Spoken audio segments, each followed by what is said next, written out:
बच्चों, आज हम लोग संस्कृत व्याकरण में पाठ जो आपका लिखा हुआ 12 वो व्याख्या करने जा रहे हैं। पाठ 12 की इस पाठ में लिखा हुआ है वर्तमान काल उत्तम पुरुष। ठीक है। सबसे पहले मैं ये बता दूं कि उत्तम पुरुष क्या होता है, उत्तम पुरुष किसे कहते हैं।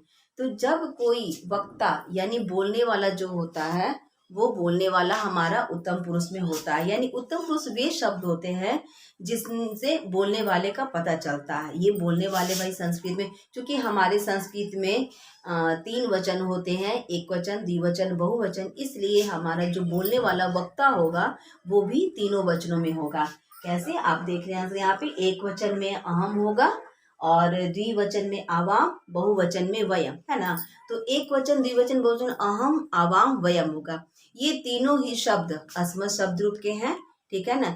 इसमें पुल्लिंग हो या स्त्रीलिंग हो, यानी अगर पुल्लिंग कोई कहता है कि मैं खाता हूँ तो इस पे अहम में कोई फर्क नहीं पड़ता है, और अगर कोई स्त्रीलिंग बोलती है मैं खाती हूँ तो यहाँ पर भी अहम में कोई फर्क नहीं पड़ता। यानी पुल्लिंग और स्त्रीलिंग दोनों के लिए यहाँ पे अहम ही लिया जाता है। यानी पुल्लिंग और स्त्रीलिंग दोनों के लिए, दो के लिए आवाम लिया जाता है, या पुल्लिंग और स्त्रीलिंग दोनों के लिए जब हम सब बोलेंगे तो वहां पे वयम ही लिया जाता है। ठीक है ना। इससे इन शब्दों पर कोई असर नहीं पड़ता, और ना ही यहाँ पे आपका वो जो क्रिया है ना आमी, आवा, आमा, इस पे कोई प्रभाव पड़ता है। यानी मैं खाता हूँ के लिए भी अहम खादामी, और मैं खाती हूँ के लिए भी अहम खादामी होगा। ठीक है ना। तो यहाँ पे आपका जो ये सब्जेक्ट देख रहे हैं, संज्ञा देख रहे हैं, ये जो सर्वनाम है यहाँ पे अहम, आवाम, वयम, ये पुल्लिंग स्त्रीलिंग दोनों में प्रयोग होता है। और यहाँ जो देख रहे हैं आप आमी, आवा, आमा देख रहे हैं, वो भी तीनों लिंगों में होता है। मतलब यह भी आपका एक पुल्लिंग और स्त्रीलिंग, इसमें भी कोई असर नहीं पड़ने वाला था। ठीक है ना। चलिए हम लोग देख लेते कैसे इनको बनाते। हम लोगों ने देखा क्या कि बहुत तरह से शब्द रूप बनते हैं। ये क्या होता है भाई, तो जैसे हमारा लिंग के अनुसार भी अलग अलग तरह के शब्द हो जाते हैं, लकार के अनुसार भी अलग अलग तरह के शब्द होते हैं। तो हम लोग सिर्फ और सिर्फ यहाँ पे लट लकार के बारे में जान रहे हैं। लट लकार कहते हैं वर्तमान काल को, है ना। वैसे ही आपका लंग लकार भूतकाल के लिए होता है और भविष्यत काल के लिए लिट लकार का प्रयोग करते हैं। यहाँ पे जो आप देख रहे हैं कि वर्तमान काल के लिए हम हमेशा लट लकार का ही प्रयोग करते हैं। तो देखिए कैसे, मान लिया जैसे आपका यहाँ पे एक बोला, हम लोग सिर्फ और सिर्फ आज फोकस कर रहे हैं इन चीजों पर। ये जो आप देख रहे हैं ना, पहले ये जो हमारा है ये है उत्तम पुरुष का एक वचन। यहाँ से देखिए आप एक वचन है, और यहाँ से देखिए आपका ये क्या है, उत्तम पुरुष है ना। तो अभी उत्तम पुरुष का एक वचन आपका ये कर्ता हो गया और ये क्रिया है। इन दोनों को लेकर के हम क्या कर सकते हैं, वाक्य बना सकते हैं। जैसे यहाँ पे देखिए आप कि अहम है, ठीक है ना। आपका ये जो आमी आवा देख रहे हैं, आमी आवा, ये किसके साथ जोड़ा जाता है, तो ये जोड़ा जाता है धातु के साथ। धातु के साथ आप आमी जोड़े तो बनेगा, फिर धातु के साथ ही आप आवा जोड़े, फिर धातु के साथ ही आमा जोड़े।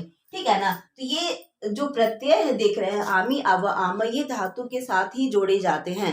ठीक है।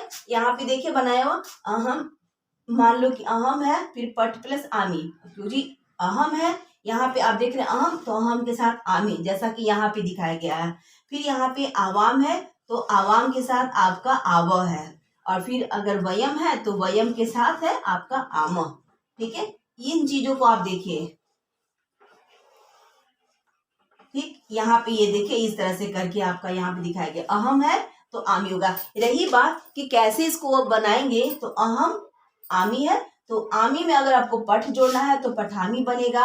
अगर आप यहाँ पे लिख धातु लेंगे तो लिखामी बनेगा। अगर आप चल धातु लेंगे तो चलामी बनेगा। अहम चलामी, अहम पठामी, अहम लिखामी, अहम हसामी, अहम खादामी, है ना।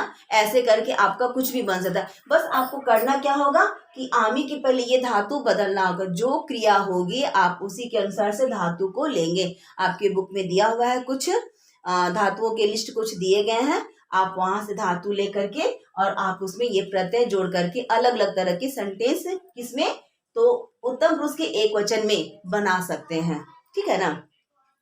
यहीं पर कुछ उदाहरण मैंने बोला ना कि अहम पठ में है आमी तो पठामी हो गया, यानी मैं पढ़ता हूँ या मैं पढ़ती हूँ। अहम चलामी, मैं चलता हूँ या मैं चलती हूँ। अहम हसामी, मैं हंसता हूँ या मैं हंसती हूँ। इसी तरह की सब बनेंगे। आप अलग अलग धातु साथ इसको प्रयोग करके देख सकते हैं। चलिए हम लोग देख लेते हैं द्विवचन वाला। ये जो द्विवचन वाला आप देख रहे हैं यहाँ पे, ये द्विवचन वाला आपका इस तरह का जो बन रहा है, ये देखिए इस बॉक्स में देखिए। तो यहाँ पे क्या लिखा हुआ, आवाम, यानी हम दोनों के लिए लिखा हुआ आवाम, और आवा लिखा हुआ है यहाँ पे, ठीक है ना, आमी आवा। तो अब हम लोग सेकंड वाला देख रहे हैं, द्विवचन वाला देख रहे हैं कि आवाम और आवा कैसे बनाएंगे। आप आवाम लीजिए, हम दोनों के लिए आवाम लीजिए, और उसके साथ अलग अलग धातु, यहाँ पे जो धातु आपका दिया गया है, तो इन धातुओं के साथ अब आवा जोड़िए, जैसा कि यहाँ पे दिखाया गया है ना। आवाम हस के साथ आवा जोड़ा गया, आवाम हसावा, ये यहाँ पे क्या बना फिर आपका, हसावा बना, ठीक है। तो इसका हिंदी क्या निकला, हम दोनों हंसते हैं।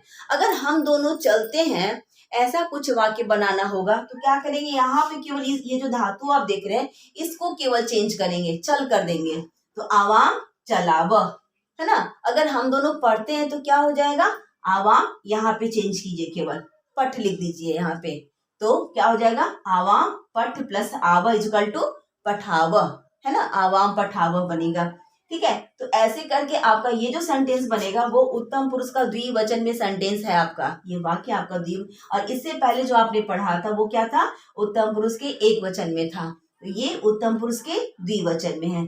चलिए अब हम लोग इस वाक्य पे आते हैं, ठीक है ना। ये जो आप देख रहे हैं ना, क्या है, ये उत्तम पुरुष का बहुवचन है, ठीक है। तो उत्तम पुरुष के बहुवचन में भाई वयम होता है, वयम का मतलब हम सब या हम लोग, ये दोनों ही शब्द सही है, हम सब भी बोल सकते हैं और हम लोग भी बोल सकते हैं, ठीक है ना।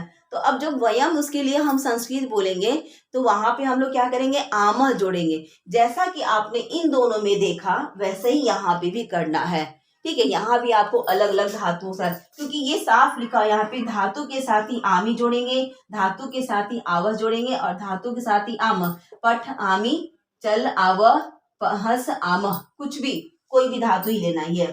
तो देखिए वयम, हम सब के लिए क्या लिखा हमने, वयम, ये वयम का मतलब हम सब या हम लोग हुआ, और यहाँ पे जो लिख लिखा हुआ, मैंने लिख धातु के साथ प्रयोग किया है, लिख प्लस आमा, क्यों आमा लगाया है ना, क्योंकि ये बताता है कि वयम के साथ आमा लगाना है ना। तो उस हिसाब से मैंने वयम के साथ आमा लगाया, ठीक है। यहाँ देखिए वयम के साथ आमा, ठीक है। तो वयम आमा, तो वयम आमा तो कोई सेंटेंस होता नहीं है, आमा के पहले हमें कोई धातु लेना होगा, ठीक है। तो मैंने क्या लिया है, लिख लिया है, तो वयम लिखाम, ठीक है। अगर आप चल के लिए बोलना चाहते हैं तो क्या हो जाएगा यहाँ पे, वयम चलाम, वयम वदाम, वयम हसाम, वयम पठाम, वयम गच्छाम, कुछ भी, है ना, कोई भी धातु, यहाँ पे आप धातु को आराम से चेंज कर सकते हैं, जैसा आपको हिंदी वाक्यों में कहा जाए करने के लिए आप उसका संस्कृत ट्रांसलेशन यहाँ पे कर सकते हैं, या फिर जैसा संस्कृत लिखा हुआ है आप उसका फिर से हिंदी में भी कर सकते हैं।